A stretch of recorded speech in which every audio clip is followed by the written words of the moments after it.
Hello, and welcome to Fireside Audiobooks. If you're looking to escape the world for a little while, you have come to the right place. Today, we're reading a true classic, The Scottish Fairy Book by Elizabeth W. Grierson. It's a collection that really captures the heart of folklore. It's whimsical, a little bit eerie, and totally captivating. If you enjoy these readings, please do hit the subscribe button to keep our fires burning. Now, get comfortable and get yourself a nice hot drink, and let's begin.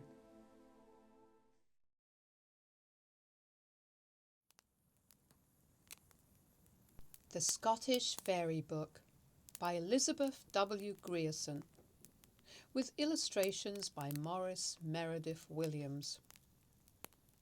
Narrated by Liz S.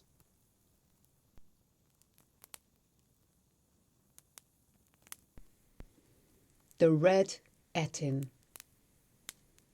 There were once two widows who lived in two cottages, which stood not very far from one another, and each of those widows possessed a piece of land on which she grazed a cow and a few sheep, and in this way she made her living. One of these poor widows had two sons, the other had one, and as these three boys were always together, it was natural that they should become great friends. At last, the time arrived when the eldest son of the widow, who had two sons, must leave home and go out into the world to seek his fortune. And the night before he went away, his mother told him to take a can and go to the well and bring back some water, and she would bake a cake for him to carry with him. "But remember," she added, "the size of the cake will depend on the quantity of water that thou bringest back. If thou bringest much, then will it be large, and if thou bringest little, then will it be small. But, big or little, it is all that I have to give thee." The lad took the can and went off to the well and filled it with water, and came home again, but he never noticed that the can had a hole in it, and was running out, so that by the time that he arrived at home, there was very little water left, so his mother could only bake him a very little cake. But, small as it was, she asked him, as she gave it to him, to choose one of two things, either to take the half of it with her blessing, or the whole of it with her malison. "For," said she, "thou canst not have both the whole cake and a blessing along with it." The lad looked at the cake and hesitated. It would have been pleasant to have left home with his mother's blessing upon him, but he had far to go, and the cake was little. The half of it would be a mere mouthful, and he did not know when he would get any more food. So at last he made up his mind to take the whole of it, even if he had to bear his mother's malison. Then he took his younger brother aside and gave him his hunting knife, saying, "Keep this by thee, and look at it every morning. For as long as the blade remains clear and bright, thou wilt know that it is well with me. But should it grow dim and rusty, then know thou that some evil hath befallen me." After this, he embraced them both and set out on his travels. He journeyed all that day and all the next, and on the afternoon of the third day he came to where an old shepherd was sitting beside a flock of sheep. "I will ask the old man whose sheep they are," he said to himself, "for mayhap his master might engage me also as a shepherd." So he went up to the old man and asked him to whom the sheep belonged, and this was all the answer he got. "The Red Ettin of Ireland once lived in Ballygan, and stole King Malcolm's daughter. The King of fair Scotland, he beats her, he binds her, he lays her on a band, and every day he dings her with a bright silver wand. Like Julian the Roman, he's one that fears no man. It's said there's ane predestinate to be his mortal foe, but that man is yet unborn, and lang may it be so." "That does not tell me much, but somehow I do not fancy this Red Ettin for a master," thought the youth, and he went on his way. He had not gone very far, however, when he saw another old man with snow-white hair herding a flock of swine, and as he wondered to whom the swine belonged, and if there was any chance of him getting a situation as a swineherd, he went up to the countryman and asked who was the owner of the animals. He got the same answer from the swineherd that he had got from the shepherd. "The Red Ettin of Ireland once lived in Ballygan, and stole King Malcolm's daughter, the King of fair Scotland. He beats her, he binds her, he lays her on a band, and every day he dings her with a bright silver wand. Like Julian the Roman, he's one that fears no man. It's said there's ane predestinate to be his mortal foe, but that man is yet unborn, and lang be it be so. Plague on this old Red Ettin! I wonder when I will get out of his domains," he muttered to himself, and he journeyed still further. Presently he came to a very, very old man, so old indeed that he was quite bent with age, and he was herding a flock of goats. Once more the traveller asked to whom the animals belonged, and once more he got the same answer. "The Red Ettin of Ireland once lived in Ballygan, and stole King Malcolm's daughter, the King of fair Scotland. He beats her, he binds her, he lays her on a band, and every day he dings her with a bright silver wand. Like Julian the Roman, he's one that fears no man. It's said there's ane predestinate to be his mortal foe, but that man is yet unborn, and lang may it be so." But this ancient goatherd added a piece of advice at the end of his rhyme. "Beware, stranger," he said, "of the next herd of beasts that ye shall meet. Sheep and swine and goats will harm nobody, but the creatures ye shall now encounter are of a sort that ye have never met before, and they are not harmless." The young man thanked him for his counsel and went on his way, and he had not gone very far before he met a herd of very dreadful creatures, unlike anything he had ever dreamed of in all his life. For each of them had 3 heads, and on each of its 3 heads it had 4 horns, and when he saw them he was so frightened that he turned and ran away from them as fast as he could. Up hill and down dale he ran until he was well nigh exhausted, and just when he was beginning to feel that his legs would not carry him any further, he saw a great castle in front of him, the door of which was standing wide open. He was so tired that he went straight in, and after wandering through some magnificent halls, which appeared to be quite deserted, he reached the kitchen, where an old woman was sitting by the fire. He asked her if he might have a night's lodging, as he had come a long and weary journey, and would be glad of somewhere to rest. "You can rest here, and welcome from me," said the old dame, "but for your own sake I warn you that this is an ill house to bide in, for it is the castle of the Red Ettin, who is a fierce and terrible monster with 3 heads, and he spareth neither man nor woman if he can get hold of them." Tired as he was, the young man would have made an effort to escape from such a dangerous abode, had he not remembered the strange and awful beasts from which he had just been fleeing, and he was afraid that, as it was growing dark, if he set out again he might chance to walk right into their midst.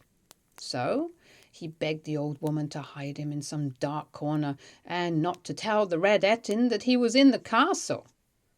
"For," thought he, "if I can only get shelter until the morning, I will then be able to avoid these terrible creatures and go on my way in peace." So the old dame hid him in a press under the back stairs, and as there was plenty of room in it, he settled down quite comfortably for the night. But just as he was going off to sleep, he heard an awful roaring and trampling overhead. The Red Ettin had come home, and it was plain that he was searching for something. And the terrified youth soon found out what the something was, for very soon the horrible monster came into the kitchen, crying out in a voice like thunder, "Seek but and seek ben, I smell the smell of an earthly man. Be he living or be he dead, his heart this night I shall eat with my bread." And it was not very long before he discovered the poor young man's hiding place and pulled him roughly out of it. Of course, the lad begged that his life might be spared, but the monster only laughed at him. "It will be spared if thou canst answer 3 questions, he said. "If not, it is forfeited." The first of these 3 questions was, whether Ireland or Scotland was first inhabited. The second, how old was the world when Adam was made? And the third, whether men or beasts were created first. The lad was not skilled in such matters, having had but little book learning, and he could not answer the questions. So the monster struck him on the head with a queer little hammer which he carried, and turned him into a piece of stone. Now, every morning, since he had left home, his younger brother had done as he had promised, and had carefully examined his hunting knife. On the first 2 mornings it was bright and clear, but on the 3rd morning he was very much distressed to find that it was dull and rusty. He looked at it for a few moments in great dismay. Then he ran straight to his mother and held it out to her. "By this token I know that some mischief hath befallen my brother," he said, "so I must set out at once to see what evil hath come upon him." "First must thou go to the well and fetch me some water," said his mother, "that I may bake for thee a cake to carry with thee, as I baked a cake for him who is gone. And I will say to thee what I said to him, that the cake will be large or small according as thou bringest much or little water back with thee." So the lad took the can, as his brother had done, and went off to the well. And it seemed as if some evil spirit directed him to follow his example in all things, for he brought home little water, and he chose the whole cake, and his mother's malison instead of the half, and her blessing. And he set out and met the shepherd and the swineherd and the goatherd, and they all gave the same answers to him which they had given to his brother. And he also encountered the same fierce beasts, and ran from them in terror, and took shelter from them in the castle. And the old woman hid him, and the Red Ettin found him, and because he could not answer the 3 questions, he too was turned into a pillar of stone. And no more would ever have been heard of these 2 youths, had not a kind fairy, who had seen all that had happened, appeared to the other widow and her son as they were sitting at supper one night in the gloaming, and told them the whole story, and how their 2 poor young neighbours had been turned into pillars of stone by a cruel enchanter called Red Ettin. Now the 3rd young man was both brave and strong, and he determined to set out to see if he could in any wise help his 2 friends. And from the very first moment that he had made up his mind to do so, things went differently with him than they had with them. I think perhaps that this was because he was much more loving and thoughtful than they were. For when his mother sent him to fetch water from the well so that she might bake a cake for him, just as the other mother had done for her sons, a raven flying above his head croaked out that his can was leaking, and he, wishing to please his mother by bringing her a good supply of water, patched up the hole with clay, and so came home with the can quite full. And when his mother had baked a big bannock for him, and giving him his choice between the whole cake and her malison, or half of it, and her blessing. He chose the latter. "For," said he, throwing his arms around her neck, "I may light on another cake to eat, but I will never light on another blessing such as thine."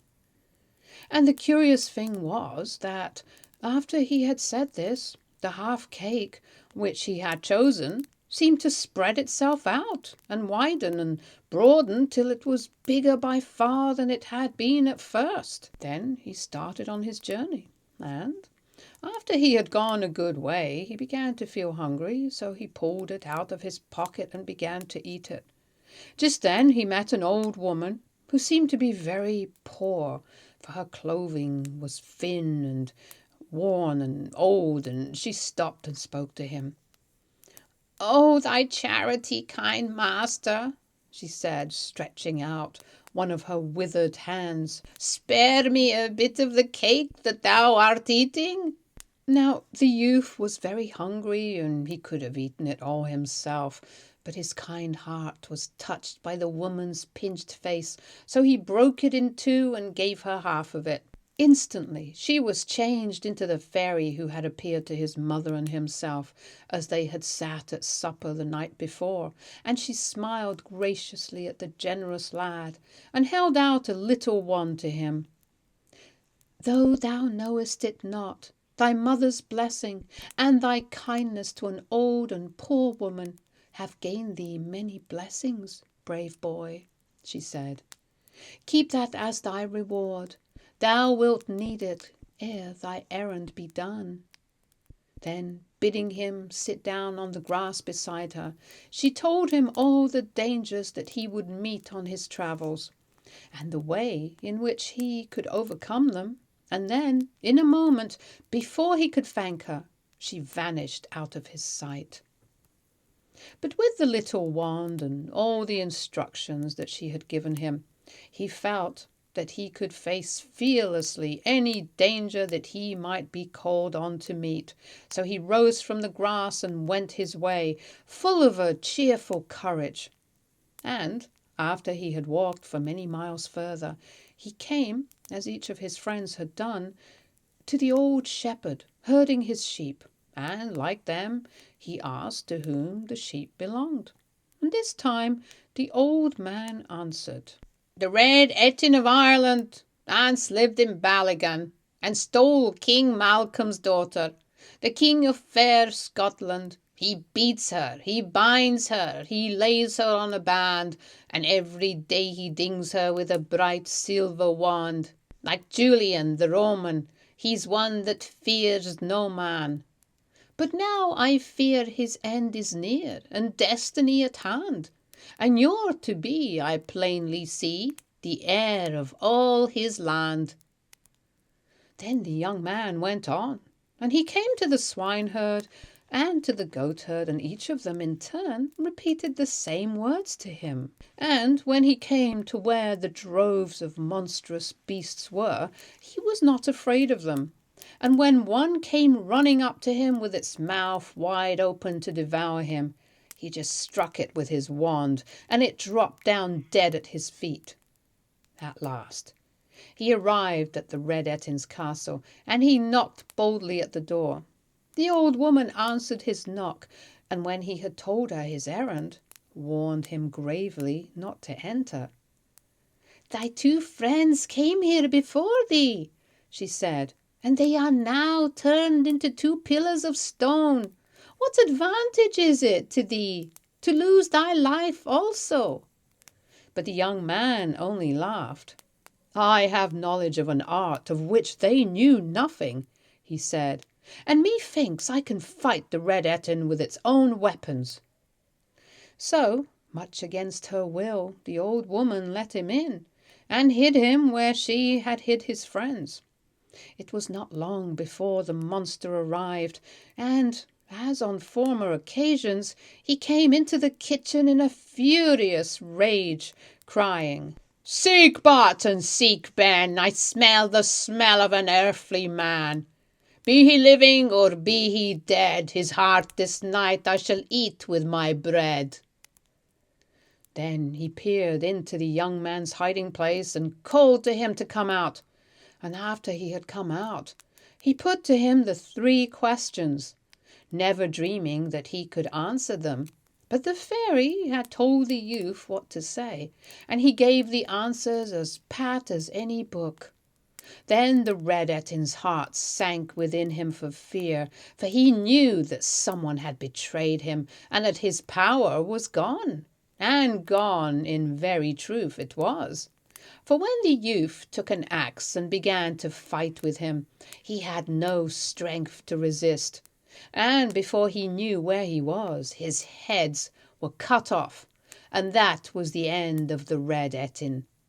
As soon as he saw that his enemy was really dead, the young man asked the old woman if what the shepherd and the swineherd and the goatherd had told him were true, and if King Malcolm's daughter were really a prisoner in the castle. The old woman nodded. "Even with the monster lying dead at my feet, I am almost afraid to speak of it," she said. "But come with me, my gallant gentleman, and thou wilt see what dule and misery the Red Ettin had caused to many a home." She took a huge bunch of keys and led him up a long flight of stairs, which ended in a passage with a great many doors on each side of it. She unlocked these doors with her keys, and as she opened them, she put her head into every room and said, "Ye have naught to fear now, madam. The predestinated deliverer have come, and the Red Ettin is dead." And behold, with a cry of joy, out of every room came a beautiful lady who had been stolen from her home and shut up there by the Red Ettin. Among them was one who was more beautiful and stately than the rest, and all the others bowed down to her and treated her with such great reverence that it was clear to see that she was the royal princess, King Malcolm's daughter. And when the youth stepped forward and did reverence to her also, she spoke so sweetly to him, and greeted him so gladly, and called him her deliverer in such a low, clear voice, that his heart was taken captive at once. But for all that, he did not forget his friends. He asked the old woman where they were, and she took him into a room at the end of the passage, which was so dark that one could scarcely see in it, and so low that one could scarcely stand upright. In this dismal chamber stood 2 blocks of stone. "One can unlock doors, young master," said the old woman, shaking her head forebodingly, "but 'tis hard work to try to turn cold stone back to flesh and blood." "Nevertheless, I will do it," said the youth, and lifting his little wand, he touched each of the stone pillars lightly on the top. Instantly the hard stone seemed to soften and melt away, and the 2 brothers started into life and form again. Their gratitude to their friend, who had risked so much to save them, knew no bounds, while he, on his part, was delighted to think that his efforts had been successful. The next thing to do was to convey the princess and the other ladies, who were all noblemen's daughters, back to the king's court, and this they did next day. King Malcolm was so overjoyed to see his dearly loved daughter, whom he had given up for dead, safe and sound, and so grateful to her deliverer, that he said that he should become his son-in-law and marry the princess and come and live with them at court, which all came to pass in due time, while as for the 2 other young men, they married noblemen's daughters, and the 2 old mothers came to live near their sons, and everyone was as happy as they could possibly be. The Seal Catcher and the Merman. Once upon a time there was a man who lived not very far from John o' Groat's house, which, as everyone knows, is in the very north of Scotland. He lived in a little cottage by the seashore, and made his living by catching seals and selling their fur, which is very valuable. He earned a good deal of money in this way, for these creatures used to come out of the sea in large numbers and lie on the rocks near his house, basking in the sunshine, so that it was not difficult to creep up behind them and kill them. Some of those seals were larger than others, and the country people used to call them rowan, and whisper that they were not seals at all, but mermen and merwomen who came from a country of their own, far down under the ocean, who assumed this strange disguise in order that they might pass through the water and come up to breathe the air of this earth of ours. But the seal catcher only laughed at them and said that those seals were most worth killing, for their skins were so big that he got an extra price for them. Now, it chanced, one day, when he was pursuing his calling, that he stabbed a seal with his hunting knife, and whether the stroke had not been sure enough or not, I cannot say. But with a loud cry of pain, the creature slipped off the rock into the sea and disappeared under the water, carrying the knife along with it. The seal catcher, much annoyed at his clumsiness, and also at the loss of his knife, went home to dinner in a very downcast frame of mind. On his way he met a horseman, who was so tall and so strange-looking, and who rode on such a gigantic horse, that he stopped and looked at him in astonishment, wondering who he was and from what country he came. The stranger stopped also and asked him his trade, and on hearing that he was a seal catcher, he immediately ordered a great number of seal skins.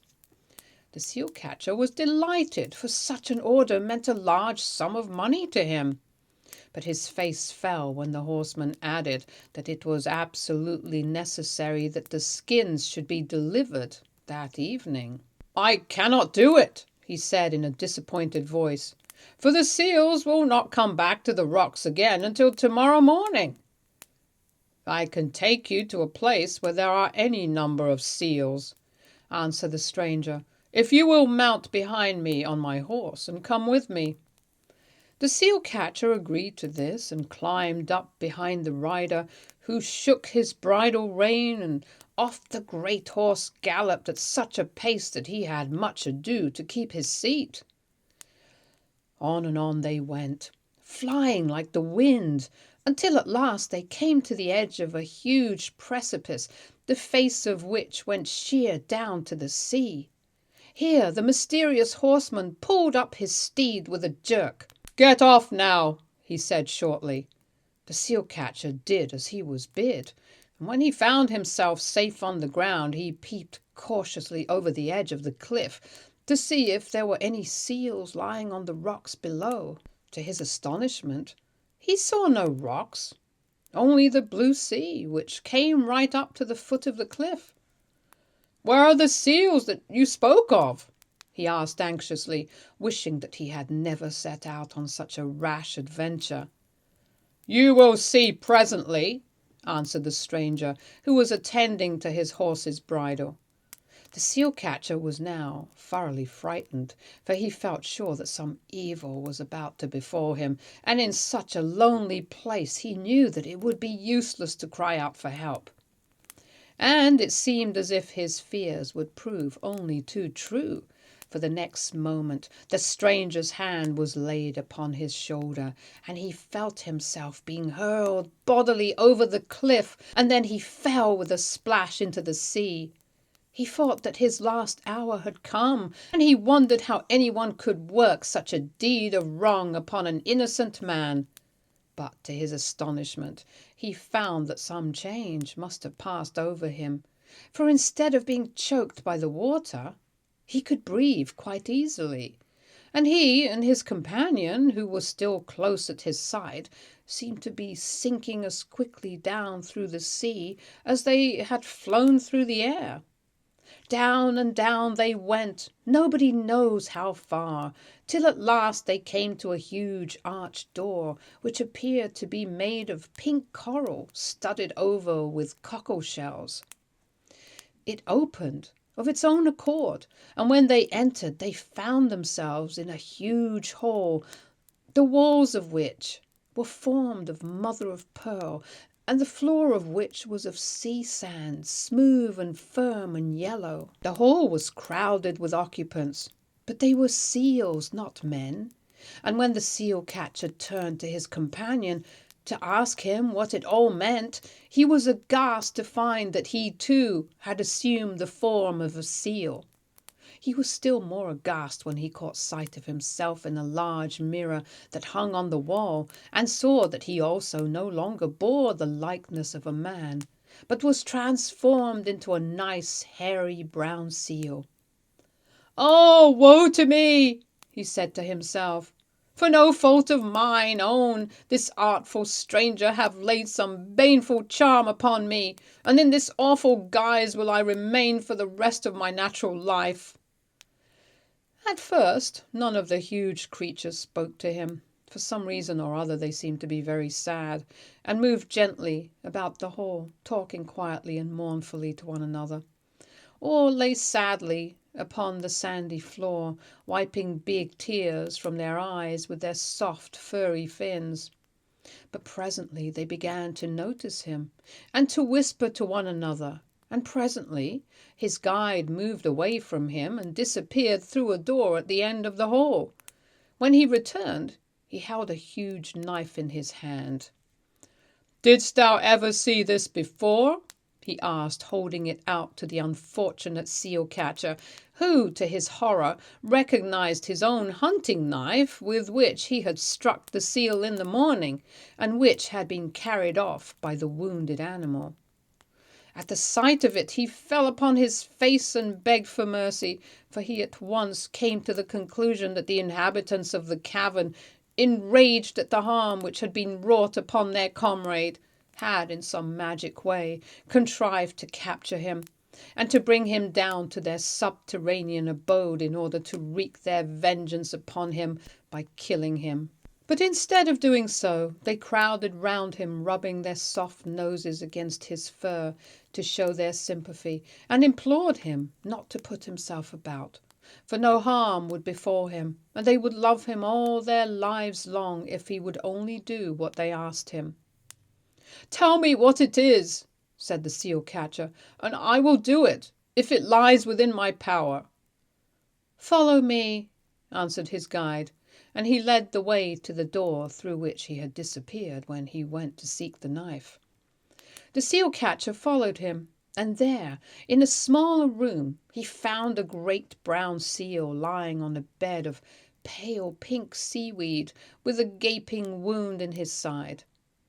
"This is my father," said his guide, "whom thou wounded this morning, thinking that he was one of the common seals who live in the sea, instead of a merman who hath speech and understanding as you mortals have.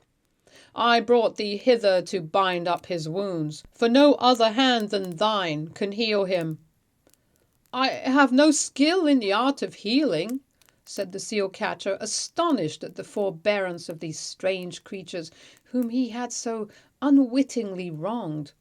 "But I will bind up the wound to the best of my power, and I'm only sorry that it was my hands that caused it." He went over to the bed and, stooping over the wounded merman, washed and dressed the hurt as well as he could, and the touch of his hands appeared to work like magic. For no sooner had he finished than the wound seemed to deaden and die, leaving only the scar, and the old seal sprang up as well as ever. Then there was great rejoicing throughout the whole palace of the seals. They laughed and they talked and they embraced each other in their own strange way, crowding round their comrade, rubbing their noses against his as if to show him how delighted they were at his recovery. But all this while the seal catcher stood alone in a corner with his mind filled with dark thoughts, for although he saw now that they had no intention of killing him, he did not relish the prospect of spending the rest of his life in the guise of a seal, fathoms deep under the ocean. But presently, to his great joy, his guide approached him and said, "Now you are at liberty to return home to your wife and children. I will take you to them, but only on one condition." "And what is that?" asked the seal catcher eagerly, overjoyed at the prospect of being restored safely to the upper world and to his family. That you will take a solemn oath never to wound a seal again. That will I do right gladly, he replied, for although the promise meant giving up his means of livelihood, he felt that if only he regained his proper shape, he could always turn his hand to something else. So he took the required oath with all due solemnity, holding up his fin as he swore, and all the other seals crowded round him as witnesses. And a sigh of relief went through the halls when the words were spoken, for he was the most noted seal catcher in the north. Then he bade the strange company farewell, and, accompanied by his guide, passed once more through the outer doors of coral, and up and up and up through the shadowy green water, until it began to grow lighter and lighter, and at last they emerged into the sunshine of earth. Then, with one spring, they reached the top of the cliff, where the great black horse was waiting for them, quietly nibbling the green turf.